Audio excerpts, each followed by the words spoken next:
السلام علیکم برادر سسٹرز۔ آج کی اس نشست میں ہم بات کریں گے متی کی انجیل پر اور متی کے انجیل کے مصنف متی پر۔ اگر آپ متی کی انجیل کا بغور جائزہ لیں گے، ڈیپلی اسٹڈی کریں گے متی کی انجیل کا، تو آپ کو انجیل متی کے مصنف کا ایک طرز عمل نظر آئے گا۔ وہ کیا؟ وہ یہ کہ متی نے اپنی انجیل کو لکھتے وقت اس بات پر بہت زور رکھا کہ کس طرح عہد قدیم کے ہر پیشن گوئی کو یسوع المسیح پر فٹ کر کے عوام الناس کو ثابت کیا جا سکے۔ یسوع ہی المسیح ہے جس کا ذکر عہد قدیم میں ہے، جس کا ذکر خدا نے نبیوں کی معرفت عہد قدیم میں کیا ہوا ہے۔ تو خیر، یہ متی کی انجیل ہے، اس کو آج ہم ایک چھوٹا سا نقطہ جو ہے وہ ڈسکس کریں گے اپنے سامعین کے ساتھ، مسلم بہن بھائیوں کے ساتھ اور کرسچن بہن بھائیوں کے ساتھ، اور کرسچن بہن بھائیوں سے میں امید رکھوں گا کہ اس پہ وہ روشنی بھی ڈالیں گے۔ تو بڑا اہم سا نقطہ ہے متی کی انجیل کا، میں کہا چلو آپ سے ایک ڈسکس کر لیتے ہیں۔ متی کی انجیل چیپٹر نمبر 1 اور چیپٹر نمبر 2 کو جب آپ ریڈ کریں گے تو آپ کو ملے گا کہ یسوع مسیح کی جو پیدائش تھی،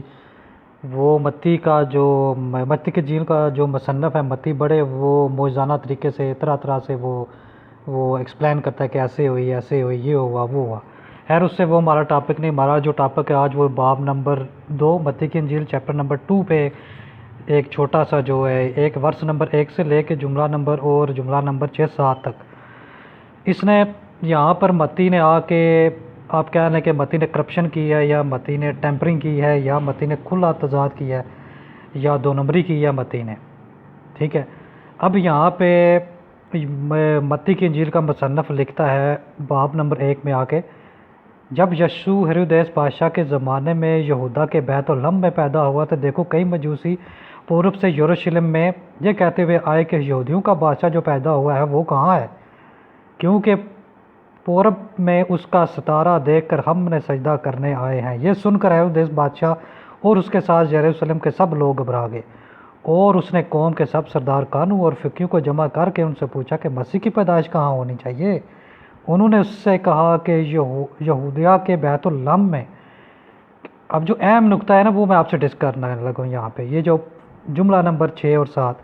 متی نے یہاں پہ استدلال کیا عہد قدیم کی ایک عبارت سے، اور متی یہاں پہ کہتا ہے کیونکہ نبیوں کی معرفت یوں لکھا گیا ہے کہ اے بیت لحم یہودا کے علاقے، تو یہودا کے حاکموں میں ہرگز سے چھوٹا نہیں،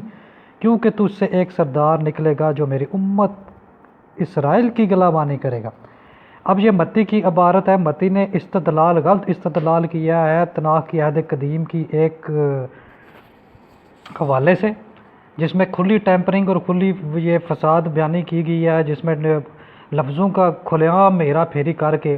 تو یہ بڑے کرپشن انہوں نے کی ہے یہاں پہ تراجم میں۔ اگر ہم یہ اس کو اصل متن تناخ عہد قدیم سے جا کے دیکھتے ہیں تو وہاں پہ آپ کو نقشہ ہی اور ملتا ہے،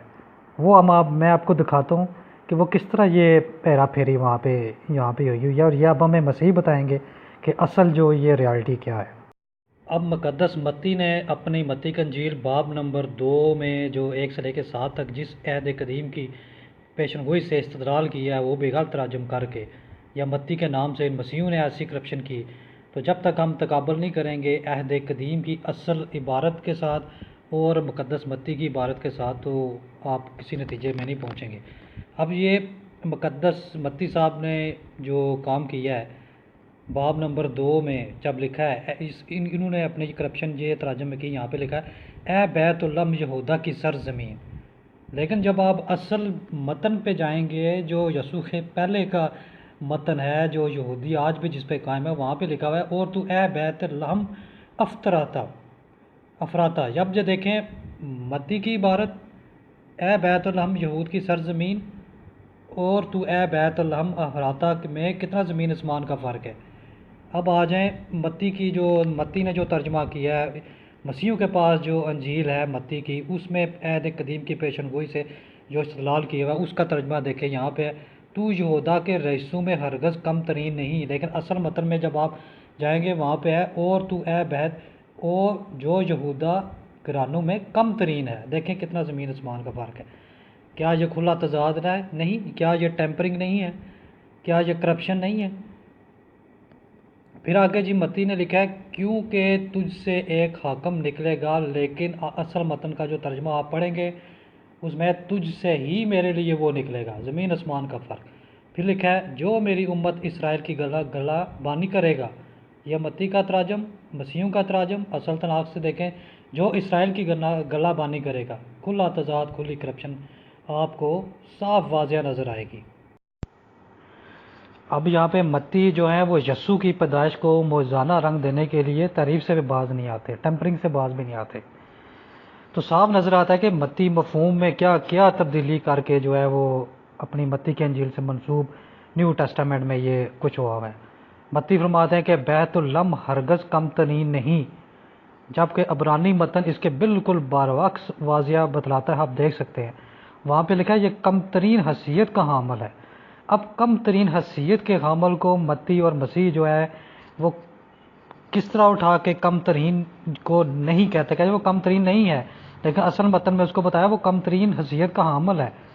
پھر متی نے لفظ کیوں کے کا اضافہ کر کے اپنے مفہوم کو بھی بڑھا دیا، گرانوں کے لفظ کو رئیسوں میں بدل دیا گیا، وہ کی جگہ پر یسوع مسیح کی شخصیت کو ایک خاص مقتدر حیثیت دینے کے لیے حاکم کا لفظ دے دیا۔ میرے لیے کہ لفظ ترک کر دیے گئے اور اسرائیل سے پہلے میری